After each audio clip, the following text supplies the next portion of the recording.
Hey everybody, Dr. Eric Herman, the Guru Chiropractor and official Team Ring Dinger Doctor of New Jersey. I'm here again for another video with another big dude coming in. All the big guys come in. This is Big, I forgot your name already. What? Big Glen! What's up, buddy? Welcome. Glen's been suffering with some pretty nasty sciatica. Yes. We just got done with the exam, and I'm gonna go over some of the numbers. It's, first of all, he originally hurt your back about 3 years ago doing yard work, right? Year ago. It was 1 year ago. 1 year ago. Okay, sorry about that. I got a wrong thing. And then it got better after you did some self-care and stuff? Yes. Or it just kind of resolved on its own? It eventually resolved on its own, but also a little cracking, stretching, lots of... Yeah, a little self, I call it self-care. Right. On yourself. You didn't go to any doctors. It's just, no. In other words, yeah. And you weren't having any sciatica back then. It was only low back pain. Yes, all low. Correct? Back pain, yes. And then the symptoms went away, but obviously it wasn't fully resolved because what happened was, let me see if I get my story right. 3 weeks ago. Yes. You just sneezed? Yes, I was just bent over. I didn't have any weight in my hand, no anything. I was just bent over, sneezed, and everything locked. And it all went boom and came. Yes. And then it started going also down the left leg. You got pain shooting from here into the glute, into the hamstring, right? Okay. So we had a little conversation off camera about this. Usually just bending over and sneezing should not be enough insult to the body to cause an injury such as this, right? So probably, well, the next question I asked him was, did it feel tight previously before it all went south? And he said 100%. 100% yes. So usually what happens is there's tension already in the system. And then a certain movement or a certain action or some kind of posture that normally wouldn't injure the body or the back that much, boom, injures it. So tension plus certain movements equals a higher propensity, a higher probability of injury. I got people coming in all the time for years and years and years. They're like, Doc, I don't understand it. I stepped off the curve. That's all I did. And I wasn't paying attention. So I slipped a little bit. And all of a sudden my back went out and I can't walk. A little slip off the curb should not do that if the back was super healthy to begin with. Right. So you guys get me out there? So a lot of times these injuries that doesn't seem like have a justifiable cause, it's because you already have built up tension. So try to pay attention to your body and your back, and that tension is problematic and makes you much more susceptible for bad injuries. And maybe consider next time managing the tension before it gets to this point. Yeah, that's a good idea. Yeah, by maybe coming to a chiropractor before the pain and getting some tune-ups to keep you looser, because tension and jamming and compression are the root cause of most back injuries. It's the primary cause. Rather than waiting 2 years since your last adjustment. Exactly. I'm not saying you have to. I'm just trying to put information out there for you guys to better educate you so you can possibly make better, more educated decisions for your health. So to avoid this kind of stuff to happen again. Yeah, I'd really like to avoid this in the future. Yeah. All right. So enough. I like to teach, so enough of that. Basically, right now, as we were doing the exam and the health history, Glenn said his pain down there is a 7 out of 10, but it's been peaking and jumping up to 9 out of 10, which is pretty nasty. And then down the leg also is like a 7 or 8 out of 10. That's not constant. That's frequent. But the low back pain's been pretty constant for like 3 weeks, right? Got it. All right. So we're going to roll in. He found out about the ring dinger. And then he found me as a local. He's kind of a more local guy. Yeah, it took me 15 minutes to get here. Amen. That's unusual for nowadays, but I'll still treat you as good as the long distance people. Don't worry.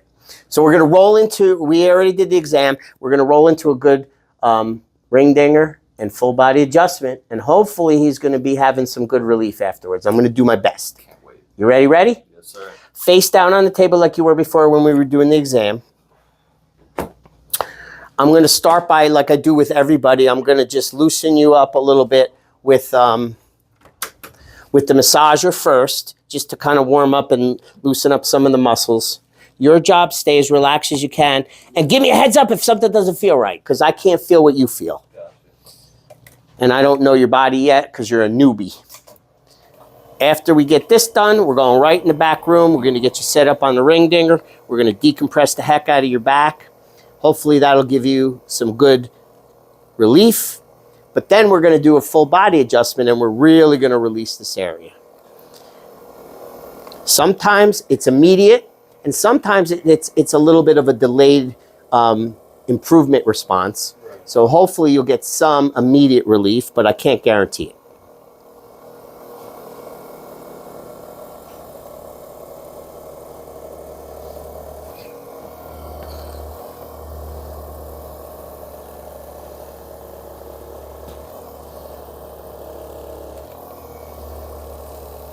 And the good news is the ring digger sometimes makes you taller, because I know you're a shorty.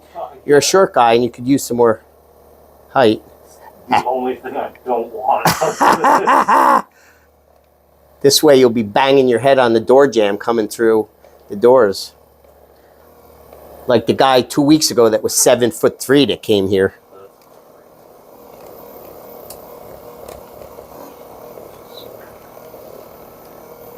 Yeah. This will just help warm it up, loosen it up a little bit. So when we do the adjustment, it'll release deeper and better. Hopefully. That's my goal. That's my intention.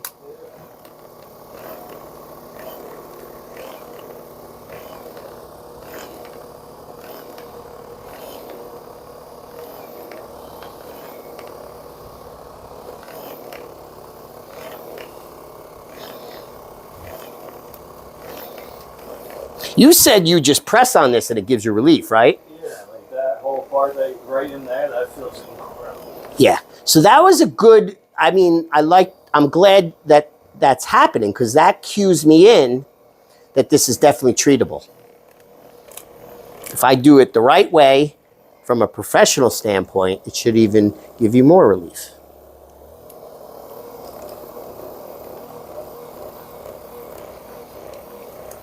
Because I know how to sweet talk the bones back into place. Good. This shoulder blade was a little high on this side, so I'm going to do a little extra here. Yeah, I've always had tightness in between the shoulder blades. Yeah, it's probably from your height, because you're always having to lurch over things, right? I can't relate, but I know what you're talking about. You know what? I have great calves. And that's from being short, because I'm always up on my tippy toes. No, I'm not kidding you. I really don't do a lot of work on my calves, but my calves are pretty good. I mean, in the gym, I don't do a lot of work on my calves. Right. Good. All right, little warm up for the big stuff. So take your time, but come up on your feet, nice and slow, no jerky movements. Good. Now keep your hands relatively up top. I got to feel the hip bones, because we got to line you up proper. Actually, that's perfect. Good. Now the table's coming up. You don't have to worry. Just make sure you're pretty straight on this table. Good. The table raises up. Look at that. Your feet almost touch the wall. The tallest guy I had on here, that guy, by the way, that 7'3" guy wasn't a patient. That guy came with another guy who was a patient. But the tallest guy I ever had on here was 6'9", and he fit. Now, the table's going to raise up your legs. Just let the table do the job, if it will. Sometimes with tall, bigger guys, it gets glitchy. All right, I'm going to ask you to bend up your knees a little bit like this. Let's see if that helps. If not, we have to do one extra thing. Just let it raise you up. Good, don't wiggle. Good.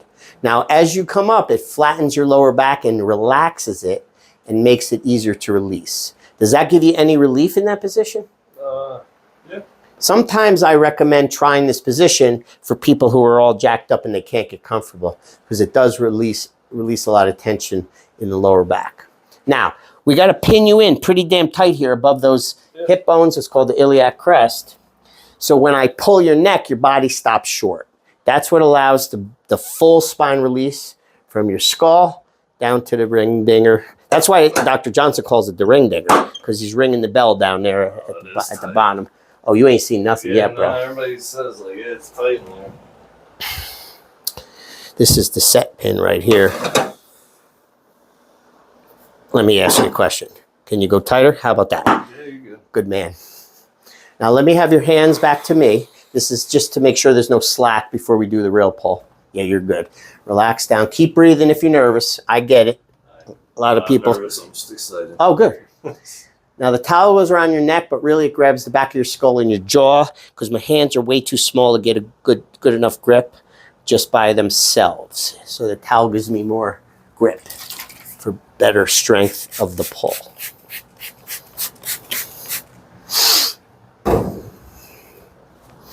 Okay, lift up the neck. Come on down. Your job, teeth together, but don't bite hard, and stay as relaxed as you can, and I'll do the rest. Okay? You ready to go? Mm-hmm. Get in a proper grip. Just take a deep breath through your nose, blow it out through your nose, stay relaxed with everything, nice and heavy, and boom. Holy. Yeah, you could curse. Breathe. Big. Sometimes. Yeah, that definitely released. Did you feel it go pop, pop, pop? Everything moves. Ooh, yeah.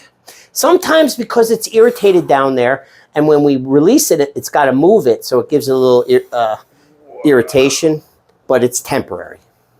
Coming down slow. Wow. And that was a proper decompression. Holy hell. Painful? No, not really. Usually not. Shocking. Yeah. Very, a lot of people get shocked and it's intense for people, but very rarely. No, that was incredibly intense, right? Yeah, intense. Now, I don't know. I'm just asking, does it feel any different yet laying here compared to before we did the pull laying here? Yeah, like it doesn't hurt. Like I said, like it's still a little tingly and like it feels like everything's kind of, blood is kind of flowing. Like that's almost what it feels like. It's like a rush of everything that's supposed to be normally going through there that just hasn't been. Yes. That's kind of what it felt like. It was just like almost like a tidal wave or like a tsunami just like crashing through. But now it's kind of more releasing and yeah. There definitely is some after effects and occasionally even like a rebound effect where it gets tighter and then we got to go loosen it back up over there. Right. But usually once that starts subsiding, most people feel a lot of relief. Oh yeah, that was good. Now I'm done with the pull, but I want to do a little extra release in your neck before we get you up on your feet. You ready for that? Yeah. So we're just going to release the neck a little bit if it needs it. Stay relaxed. Drop it, drop. Let it go. Good. This side, let it go. Drop, drop, drop. Yeah, good. Nice. Nice. Okay, I'm going to lower the table a little bit more. And once we get it down, now I want you to make your way back up on your feet. When you have a back problem, it's not good to flex up like a sit-up. Turn sideways first, let the legs flop over, and then come up with as little of a bend in your back as you can possibly do. There you go. That's a good way to get up. Yeah, that's kind of how I've been getting up for the last so 3 weeks. Intuitively, you know that, or did you learn that on YouTube or something? I just kind of learned from pain. Like, that's what I'm saying. Like the body taught you it based on what feels the best. Yeah. Now, when you feel ready, stand up. And then once you stand, stop for a second. I just want you to get standing in what's called weight bearing. And then tell me if you notice anything different in how you feel. Dude, you're 9 foot tall now. Jesus, Mary and Joseph. It's definitely way looser. It's still tight and tense. I mean, that was the first thing that we did. But everything in my lower back is just, it feels like I opened up like an accordion. Well, remember in the beginning you were talking about all I feel like I need is to get that released. I feel like it's jammed. So it feel at least somewhat released? Oh, 100%. Like, yeah, man. Bending over is still a little stiff. Pound it. Higher up, higher. Higher. We could go real high. We could go real high. No, really. Good job. But we're not done. No. And we were telling you, we were talking before. The ring dinger is amazing. Don't get me wrong, everybody. But it's not a complete release. When you combine it with the full body adjustment, that's where all the really amazing stuff happens. Yes, so let's go back in that room. Go back on your belly. I'm going to recheck a few things. All right. So, remember when I bent it up the first time, you said it was pulling a little bit there? Yeah. So I'm going to rebend it. You tell me if it feels the same pull or reduced in that pull. Or once in a while it goes completely away. You had to push a lot further until I started feeling it, but I just started feeling it. Once you really actually extra push. Right. And also I want you to notice in the camera too, I'm almost touching your butt with your heels. Yeah. So it got more flexible in your thighs And I see that as a phenomenon very consistently. When this is jammed up, the thighs are abnormally tight, and it's very rare that you can even do anything to loosen these as long as this stays jammed. But once this releases, without even stretching your thighs, they get looser. Yeah, I've noticed because I've been trying to stretch my hamstrings and thighs. And it's just, Nah, if you're got a jammed up back, at best you'll get temporary relief. Yeah. But like an hour later, they get tight again. It pretty much only releases while I'm stretching, and the second I stop, it's locked. Yeah, exactly. That used to happen to me for years until I started working on my back, because I was in the martial arts. So I did a lot of work stretching, and it was so frustrating because I would bust my ass stretching, and the next day I was tight again. Now, we're going to do more here. We're going to do some drop technique to release this way. For you, because you're so tall, slide up a little bit towards your head. Right there. Good. Now, the belly part drops down to give me deeper release, more room. This part pops up, and when I push down on you, it's going to go slam. Okay? Stay relaxed. We're going to release even more. Good. Good.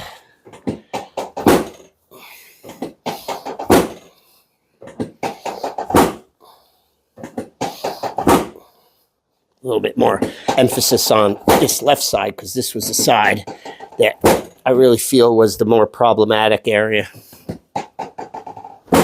Good. I'm jump starting a Harley on your back. Good. Nice. Now we're going to go up the lumbar spine a little bit. That's L5S1. L4-5, L3-4, boom, bam, double bam. Woo, that was big, right in the transition area. Everything helps everything. Was this causing your sciatica? No, but it was jammed, so we released it. Right. All right. Now your posture in your pelvis is perfect. Let's see if it got any looser. Bend, sorry. Bend again. Look at that. I'm just about touching without any restriction. Is it pulling still? No, not really. Oh, dude, you're doing good. So 0 pull when I flexed up? Yeah. Love it. All right, now let's see about this. Remember when we were lifting? Keep it stiff. Lift this one up as high as you can. Look at that. And down. We didn't film the before, but what happened? You tell the camera. Maybe an inch. Higher. Oh, the first time. And it was pain, right? Oh, yeah. And you were like grunting. That just went up like 3 or 4 inches. Do the right side. Look at that. Now that went up pretty good the first time, but when you got up to a certain height, you said it was causing pain on this side. Yeah. How about now? Still a little bit, but not like it was. Like, okay, good. Reduced. We're going to leave it there. There's a little bit more adjustments we're going to do to affect this. But now we're going to do a little more releasing up this way. So I'm bringing the trap door back up. Slide back down a little bit now. And now we're going to do some push down. Stay relaxed. Good. Stay loose. Whew, that was a big release.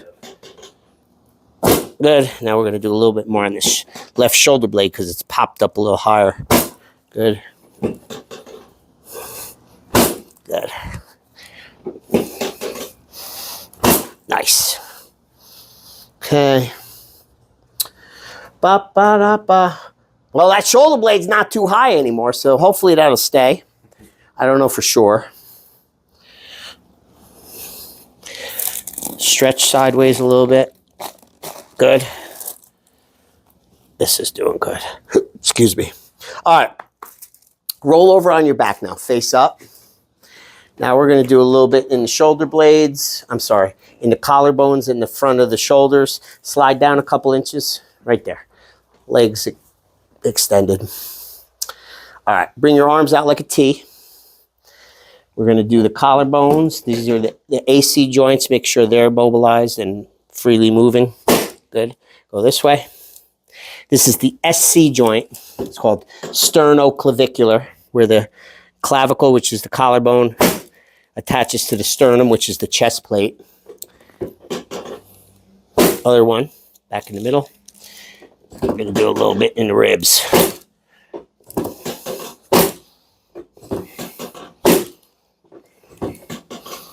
Nice. All right, rest your hands wherever you're comfortable.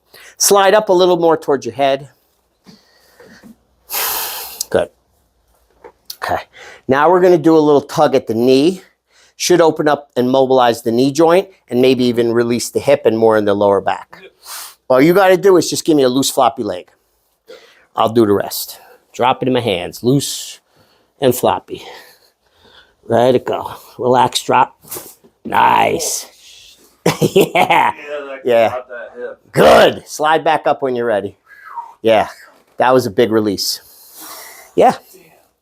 Yeah. Everything affects everything. So that's what you were looking for. We're getting more release up in that left sacroiliac. Now I'm going to pull a little bit more from the ankle. Stay relaxed. Let it go. Nice. Slide up a little bit. Ooh. Now we're doing the same thing on this side. Drop it in my hands, loose and floppy. Let it go. Nice. Slide back up. A little poppage of the toes.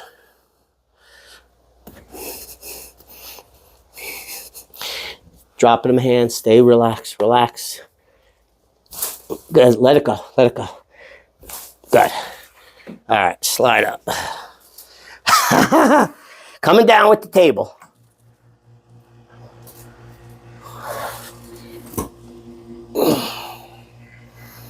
Good. Now, when you're ready, sit up. If you need some help, let me know. Swing around, face that way again. Good. Your neck was fabulous to begin with when we did the exam, so I really don't have to recheck it. Slide back a little bit towards me. Let's see if your arms are too long. I want to adjust the ball and socket, the elbow, and the wrist. So bend it up like this. I got to hug around you. Cool. You're good. You're good. Drop it. Drop it. Good. Give me the same thing on this side. Let it go. Relax. Good. Little release in the elbow. Drop it and flop it. Good. Floppy wrist. Good. There you go. I don't get it going down. I get it going up. Pull back. Pull. Got it. Good. Yeah, my knuckles crack like 30 times a day, so if you got another, I'd be surprised. Relax, drop, loose. Nothing there. Drop it. Good. Whew. Your wrists. Which one's the trigger hand? Right. Oh, we got that one good. Pull. Good. Trigger finger. Done. Everything went like A++ on my end. I'm sitting with minimal pain right now. Very minimal. That's awesome. Probably like a 1 or 2 right now. That's awesome. Yeah, I wanted to ask you because we wrote down the pain when you first came in. So you basically told me walking in, sitting down, your low back pain was 7 out of 10. Yeah. What would you say now? What number would you give it right this minute? 1 or 2. Dude, good release for the. How long has it been since it's been a 1 or 2? Over a year and a half at least. For real? Minimum. That's pretty remarkable. Like minimum. How about down the leg? You got anything going on right now? Is there a number to it? No. Down that left leg? So that's good. We got some pressure off of the nerve. Yeah. Now what you need to do, go home and rest. Ice the crap out of that area because the ice will help shrink the inflammation and the swelling faster than it would without the ice, just to accentuate the healing process. Switch to heat at all or just ice? For right now, I wouldn't do heat because heat makes things expand. Right. And if you got it swelling and that's problematic, you might make it worse. Got it. So I would stay away from the heat for a little while. If you want to be really, really gung-ho, before you leave, get back in the car to drive home, do like a 10-minute speed walk around the parking lot, swinging your arms, trying to look forward as much as possible. What that does is it kind of forces the brain to pay more attention to the body, and it will embrace the new alignment, and it'll heal it quicker and hold it better. Cool. So it's just a little extra to enhance the healing process. Yeah, I'll definitely do it. Yeah. All right. Any questions? No, sir. Okay. I would go home and do what I said, right? Rest and ice. Wait a couple, 2 or 3 days, let it heal because it's got to still heal. Oh, definitely. The body doesn't just go from, inflamed and swollen to good it's like got that. A long way to go. It does go from jam to unjam like that, Right. but sometimes the swelling still needs a little time to heal and reduce. Right. After a couple days, if it feels like golden and you're 100%, it's up to you. You could come back for one more just for ensure, to ensure that it's good, Right. or you could be good. I'll leave that up to you. I'll But if it back. feels partially better, which is probably what's going to happen, Right. I would recommend come back in a week for a follow-up, Gotcha. and we'll do another one of these, and then we'll just keep doing that scenario as long as you're still feeling like you're problematic until Right. you're not. And then at that point, you go on an as-needed basis when you feel you need me. Cool. That's kind of how I manage, symptoms and conditions similar to yours. Yeah, So. sounds good. All right, you did good, bro. I appreciate you trusting me. I really appreciate Coming in for the ring. He's not a virgin anymore, folks. He's a ring dinger connoisseur. So let's say goodbye to the folks out there. Big Glen, forgot his name before, but I know it now. Guru Chiropractor, signing off. If you're watching and you're like, I need some of that, I'm suffering, it looks like something I need, and you're within the tri-state area, I serve New Jersey, Pennsylvania, Connecticut, but now people are flying in, from Connecticut, from even Canada. If you want to come from that far, I'll do my best. But mostly it's New Jersey, Pennsylvania, and New York. Come on through. The best way to reach me is go to my website, guruchiropractor.com. Guru, Guru. There's a book now link there. All my information's there. My prices are up front, blah, blah, blah. Go there, put your information in the book now, and my assistant, Zach, will reach back out to you, answer any questions you may have, and book you up if you decide to come and see me. And if you do, I promise from my heart, I'll do my very best to help you. Signing off, peace and love and blessings to everybody out there. Have a great day.